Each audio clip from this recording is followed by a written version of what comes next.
Hi there, welcome back to the channel. In this episode, why Blu-ray as a storage medium is hot again.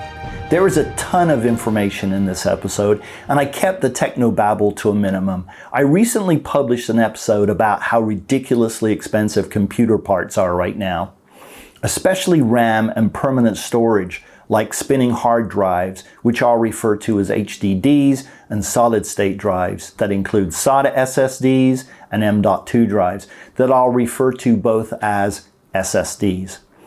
Blu-ray is getting a lot of attention right now, and you've probably heard about how that relates to streaming, but it's also hot for musicians. I've been using optical drives for years, first CDs, then DVDs, and for the past decade or so, Blu-ray. They're not necessarily the best overall option, but they have some distinct advantages over the competition, and that includes price.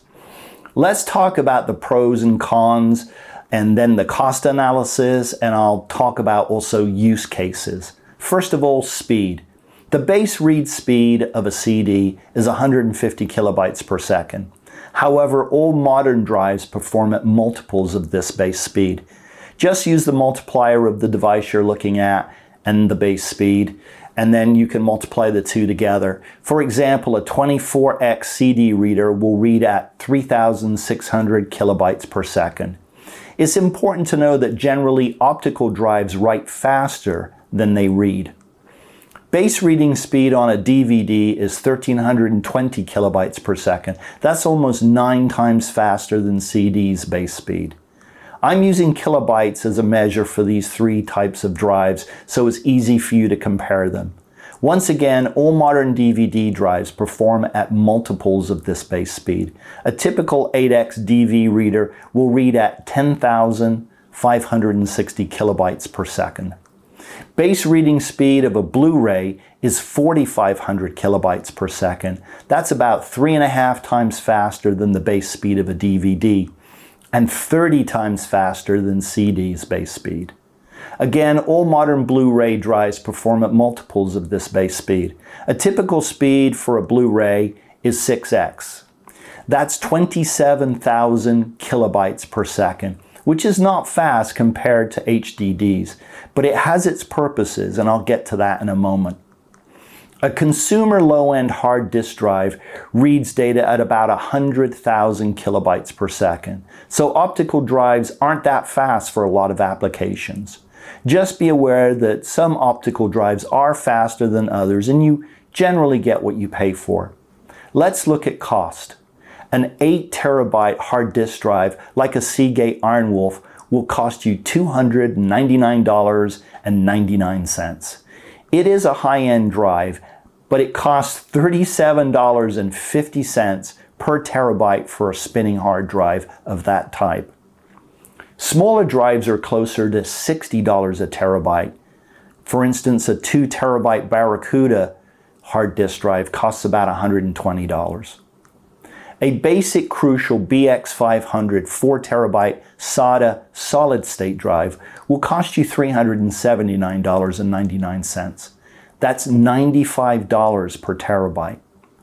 A 4 terabyte Gen 4 WD Black SN850X M.2 SSD will cost you $679. That's $169.75 per terabyte. Admittedly, that's a good drive from one of the best manufacturers, but it's a Gen 4 drive and not a Gen 5 drive.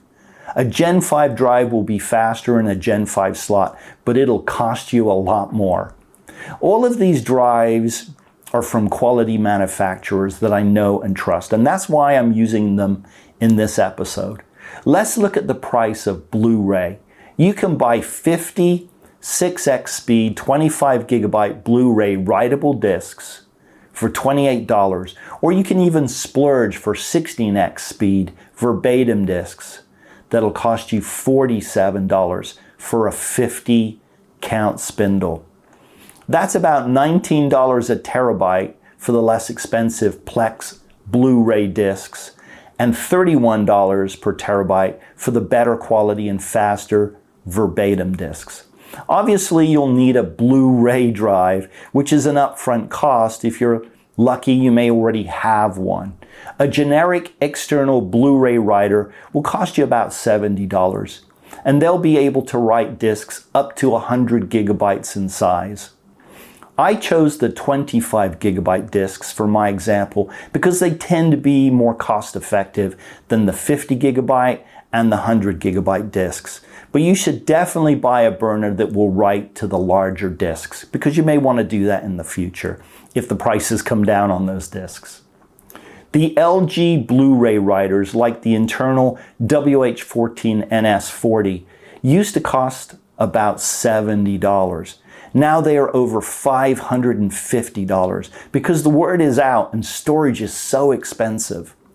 I own 3 of these LG writers that I purchased years ago for $70 each. You can find used ones on eBay starting around $150, but I think a better bet is to buy a new one from Amazon for about $70. I see no reason why a $70 external generic brand writer wouldn't work for most people, but you should do your own research if you're interested. Some of the LG models boast M-Disc, which is supposedly a technology where the discs will last 1,000 years. I've read about the technology and it sounds plausible. Here are some quick pros and cons before I talk about use cases, which is really the most important part of this episode. Here's a list of the cons. Optical drives are the slowest types of drives, other than old floppy drives. Another con, optical drives aren't good for some applications like real-time loading of large sample libraries. Optical drives can only store up to 100 gigabytes per disk. Optical drive disks take up more physical space per terabyte than hard drives and solid-state drives. Optical drive disks weigh more than, per terabyte that is, than solid-state drives. Optical drive data is slower to access as the disk must be located, placed in the drive, and then loaded. Another con, optical drives require good record keeping, so you remember where you stored specific data. Another con, there's an initial expense, and I already mentioned this, to buy your first optical drive. Optical disks must be handled and stored with care, because if you get them scratched, sometimes they won't work. That's a pretty big list of cons, but here are the pros, and they're substantial and important. Optical drives store the full amount of their data capacity, meaning if you buy a 25 gigabyte disk, you can store 25 gigabytes on it. Solid-state drives degrade over time and store less data once the backup cells are exhausted. Optical drives cost less per terabyte compared to the other media. And that's the big deal in this episode, and the use cases that I'm going to tell you about are very important when you start looking at Blu-ray as a storage media. Optical disks generally fail less often than hard disk drives and solid-state drives.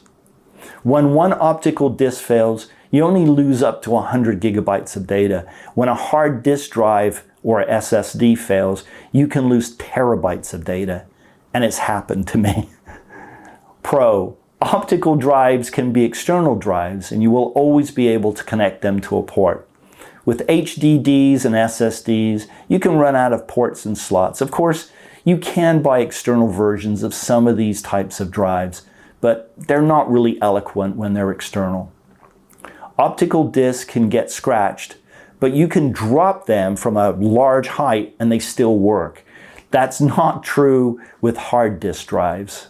They're not very happy if you drop them or subject them to hits with a mallet or something. Optical disks are easier to discreetly share with others, especially as a backup copy. What I mean by this is you can give somebody like a Blu-ray disc and it can have 25 gigabytes of data on it. And if you wanted to give them, say, a thumb drive, they're going to have to bring that thumb drive back to you every time you want to update it. Not true with optical drives. You can just give them more disks and then they can store those. There are probably a bunch more, and I'll probably overlap with that with some of the case information I'm going to give you now. Let's talk about how you might use them in your studio and how I use them in mine and more. Here's the primary reason. Most people do a project, we'll just call it a song. They name a folder and store the files for the project in it. Often that's a digital audio workstation project file. The project gets completed and it just sits on the hard drive forever. That's cool because sometimes you may want to go back and dink with them.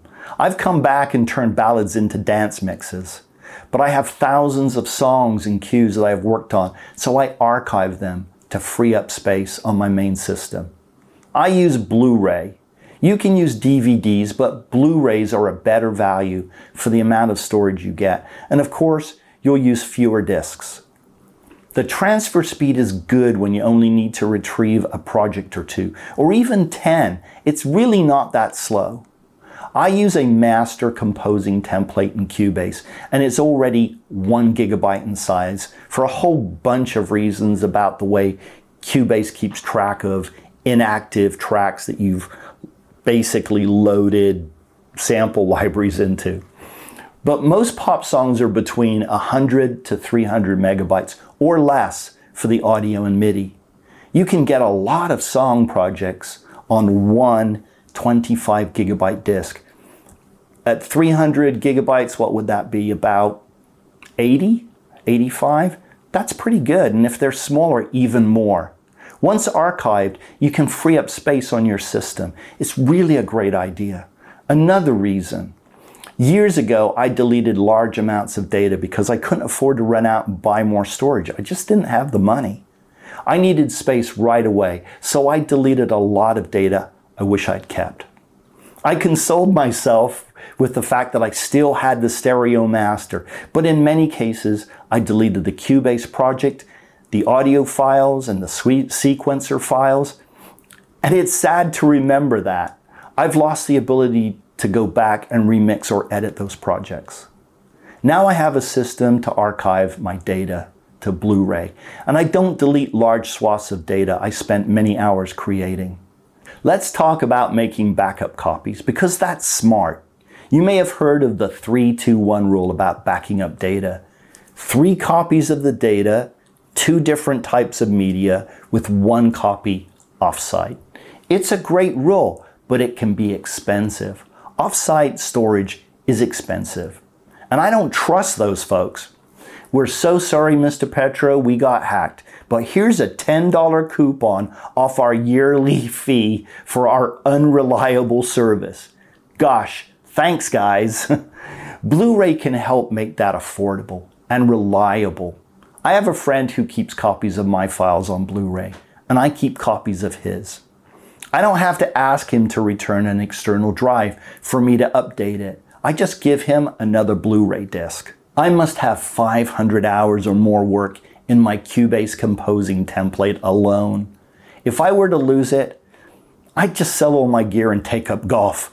I couldn't go through all that again. Having network attached storage is an option, but it's expensive. I've looked at creating a NAS, but I would need at least 100 terabytes of storage, and that would cost a fortune. 8 16 terabyte drives would give me 112 terabytes of storage in RAID 5, or I could use fewer, larger drives. I dream about it, but that's all it is. The thing is, a NAS is great, and I would have quick access to everything. However, the Blu-ray option is serving me well for now, and it may be an option for you. People are definitely looking at optical storage media during the crazy prices we have now. But I think it's generally a good option for all of us. Not just for backups, but as a matter of your business/music workflow.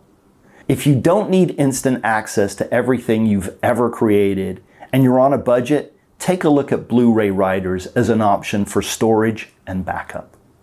If you already have a DVD writer, that may be all you need. It may have enough storage. A typical DVD will store 4.7 gigabytes of data. If you get the dual layer, then you get something like 8.4 or 8.2. which is pretty reasonable. But it's still only a third of what Blu-ray offers on their smallest discs, the 25 gigabyte discs. Thanks for stopping by. Take care, and I'll see you in another episode soon. Bye.